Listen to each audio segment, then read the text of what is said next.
vient de l'entendre, près de 250 collaborateurs travaillent ici sur le site de Merck à Guyancourt, un centre de recherche et de développement marketing pour concevoir des systèmes de purification d'eau. Une activité présente sur le territoire depuis plus de 30 ans, d'abord Millipore, puis Merck depuis 2010. Et pour en parler, nous sommes avec Renaud Bardon, le dirigeant de ce site. Bonjour. Bonjour.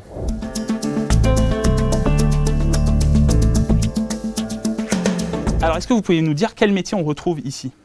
On retrouve beaucoup de types de métiers, principalement de niveau Bac plus 5 et doctorant. Et en général, on a bien sûr des scientifiques pour tout ce qui est purification de l'eau, des chimistes, des biochimistes, mais aussi nous avons, et ça c'est un petit peu moins connu, beaucoup avec la transformation digitale de besoins en électroniciens, informaticiens et bien sûr, comme c'est un centre marketing, de fonctions marketing. Donc voilà.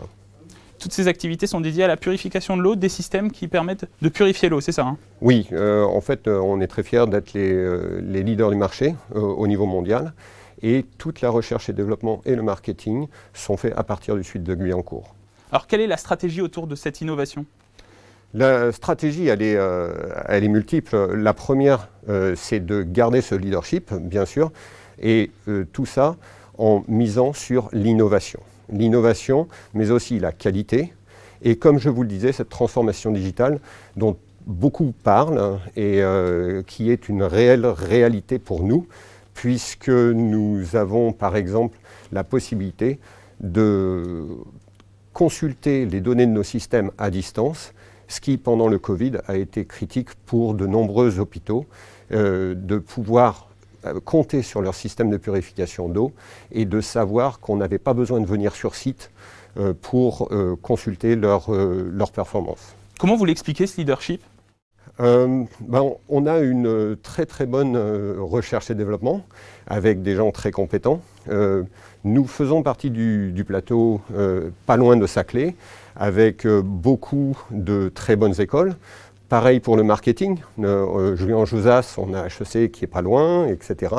Donc une qualité de la ressource qui est très très bonne autour de Guyancourt. Vous le dites, un leadership, une qualité autour des compétences et donc une activité croissante. C'est pour cela que vous recherchez de nouveaux collaborateurs. Bien sûr, on cherche des collaborateurs au top niveau. On est aussi engagé dans le développement durable. Donc tout ce qui nous apporte un avantage en termes de techniques de purification d'eau, mais aussi d'empreinte carbone autour de nos systèmes, nous donne cet avantage compétitif, cette innovation qui permet de rester en avance par rapport à tout ce qui est compétition. Un dernier mot, Renaud Bardon, quel type de profil vous recherchez du coup actuellement ?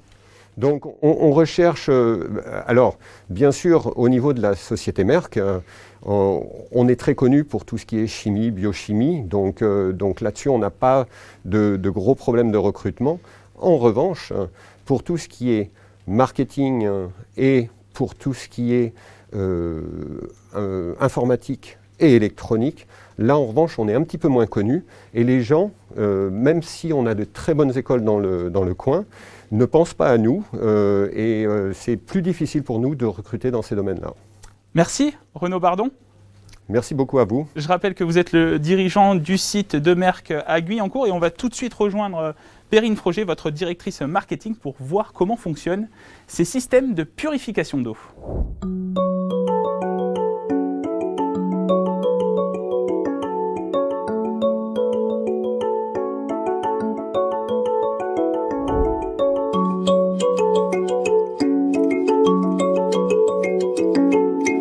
Nous avons rejoint Perrine Froger, la directrice marketing du groupe Merck sur le site de Guyancourt. Bonjour. Bonjour et bienvenue.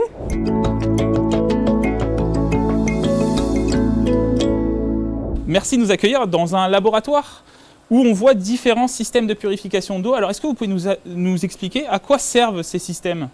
Tout à fait. Alors, ce qu'il faut savoir déjà, c'est que l'eau de ville, bien qu'elle soit propre à notre consommation, contient beaucoup de composés ioniques ou organiques qui ne sont pas compatibles avec les expérimentations scientifiques.